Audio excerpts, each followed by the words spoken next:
Hello everyone, welcome back to my channel. तो आप सब कैसे हैं? मैं भी बहुत अच्छी हूँ और बहुत दिन बाद आज ब्लॉग बनाने की मुझे इच्छा हुई, क्योंकि अभी इतने दिनों से आपको पता ही है। एक मिनट में फ़ैन बंद कर देती हूँ। अभी आपको इतने दिनों से पता ही है कि कैसा घर में मेरे माहौल चल रहा था, और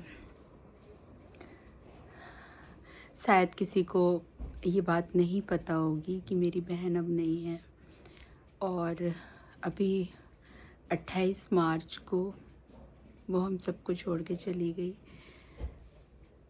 तो उम्मीद थी हमें कि वो ठीक हो जाएगी, लेकिन चली गई। एक मजबूत पिलर था वो मेरे घर का। हम 5 सिस्टर में सिर्फ 3 सिस्टर बची। 2 सिस्टर मेरी अब नहीं है। इस सिस्टर का हमने कभी भी नहीं सोचा था ऐसा, कभी भी नहीं। लेकिन हम जो सोचते हैं ना, ऊपर वाला क्या सोचता है कुछ भी पता नहीं। आज 26 है और पिछले महीने आज के ही दिन मेरी बहन आईसीयू में एडमिट हो गई थी। और आईसीयू में एडमिट होने के बाद मतलब आज हमको 26 मार्च को उसको घर लेके आना था। डॉक्टर ने बोला था कि ठीक है, 2-3 दिन आप 10 दिन से आप यहाँ पर हो। और मतलब 17 तारीख से वो थी वहाँ पर हॉस्पिटल में। तो 17 तारीख से थी, तो उन्होंने बोला कि आप बहुत दिन से यहाँ पर हो, तो 2-3 दिन आप घर होके आ जाओ। दूसरे दिन नहीं, मतलब 28 तारीख नहीं, 29 तारीख को उसके बेटे को यहाँ आना था। मम्मी पापा सब यहीं शिफ्ट हो रहे थे, क्योंकि उसका बेटा अभी 10th के ही एग्ज़ाम, 18 तारीख को उसका लास्ट पेपर था और उसको कोचिंग वगैरह ज्वाइन करनी थी, तो उसको कोटा जाना था। बट मेरी बहन की इतनी ज़्यादा, पूरे मार्च में हम लोग बहुत परेशान रहे। बहुत इसलिए नहीं परेशान रहे कि बहुत काम था या जो भी है। एक बीमारी जब घर में होती है तो छितर बितर सा हो जाता है माहौल, ये सब तो होता ही है। लेकिन जो पेन होता है ना, वो जो उसको पेन था, वो पेन मैं और मेरी दीदी बांट नहीं पा रहे थे। मतलब हम उससे वो पेन नहीं ले पा रहे थे कि आधा दे दो मुझे तो शायद तुम्हारा कम हो जाए। पूरा मार्च बहुत गंदा भी था, बहुत गंदा। पूरी लाइफ का सबसे पेनफुल टाइम। बहुत रोए, हर दिन हम रोते हैं, हर दिन। लेकिन जीना है तो खुश रह के ही मैं जी सकती हूँ, नहीं तो बहुत मुश्किल होगा।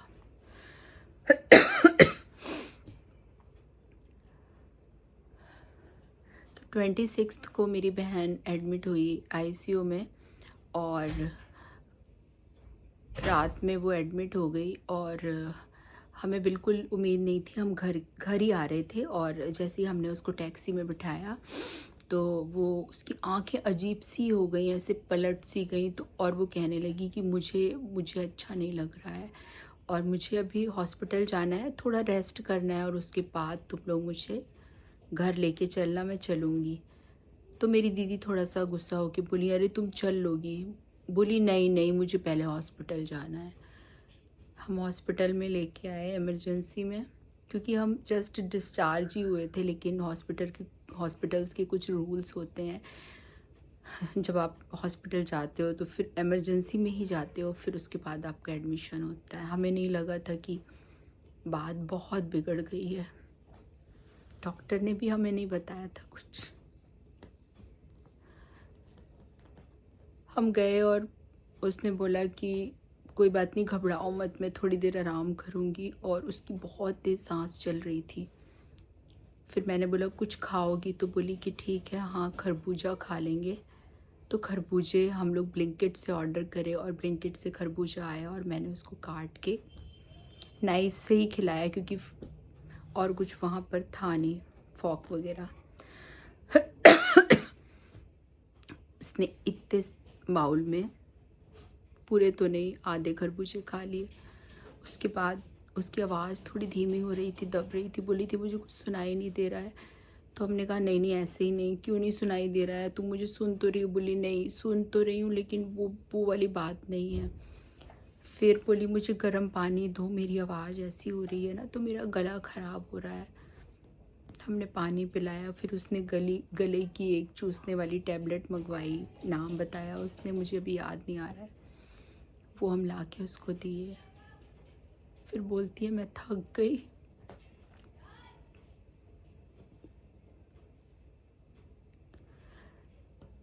डॉक्टर बोलने लगे कि मल्टीपल ऑर्गन फेलियर हो सकता है, तो आईसीयू में जाएगा पेशेंट। हमने बोला ऐसे कैसे, अभी अभी 2 घंटे 3 घंटे पहले ये बिल्कुल ठीक थी, ऐसे कैसे हो गया? ऐसे आप झूठ बोल रहे। बोले नहीं, अगर आपको ले जाना है तो घर ले जाओ, अदरवाइज़ ये यहाँ आईसीयू में ही जाएगी। डॉक्टर ने बोला 3 लाख रुपए जमा करो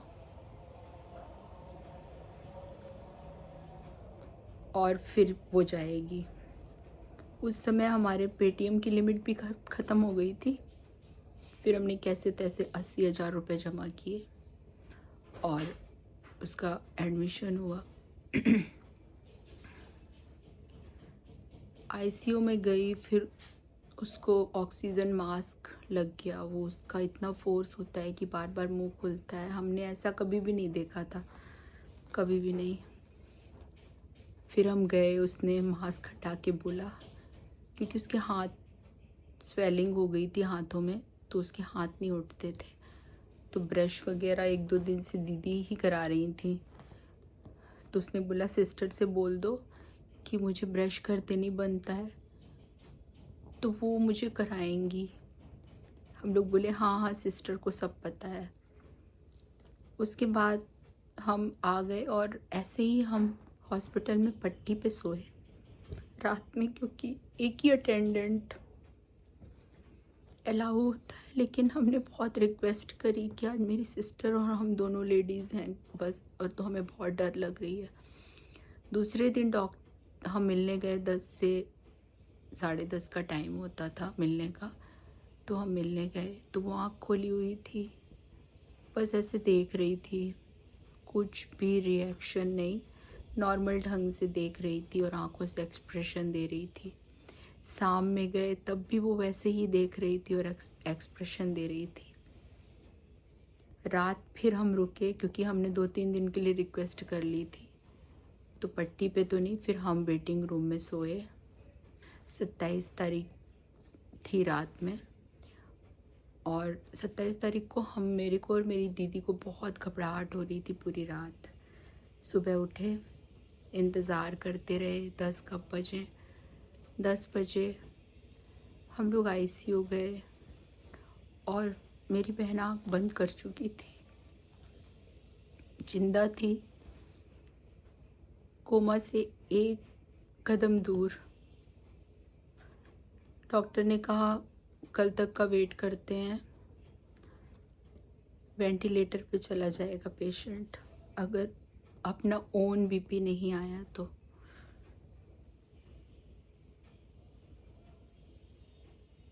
कैसे भी कैसे करके हमने रात बिताई, दिन बिताया पूरा। घबराहट कम नहीं हो रही थी। जैसे ही मैंने दीदी को कहा चलो खाना खा लेते हैं और उसके बाद वहीं सीढ़ियों पे बैठे रहेंगे, सॉरी, जैसे ही हमने थाली ली कि एक ही थाली में दोनों खा लेंगे, वैसे ही गार्ड का फ़ोन आता है कि जल्दी आओ आप लोग, जल्दी आओ।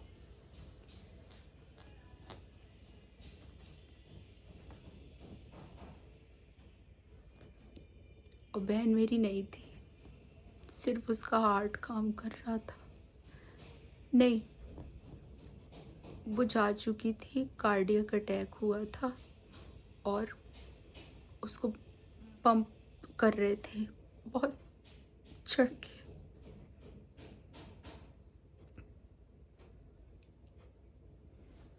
करते करते थोड़ी उम्मीद हुई कि हाँ आ रही है, लेकिन वो नहीं आई, वो चली गई। पापा लोग मेरे ट्रेन में बैठ चुके थे।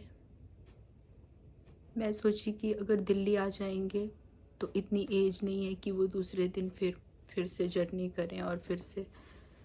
तो हमने कहा एमपी अगर क्रॉस नहीं हुए हो तो आप उतर जाओ, गुड़िया अब नहीं है।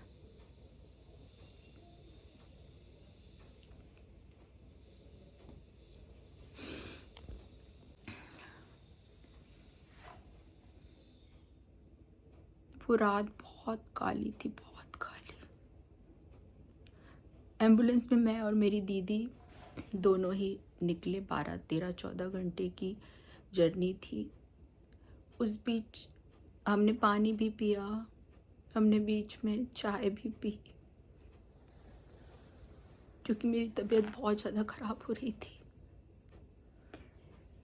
सुबह सुबह जब उठे ना तो बहुत याद आ रही थी उसकी, बहुत ज़्यादा। वहाँ पहुँचे तो सारे लोग, बहुत पेनफुल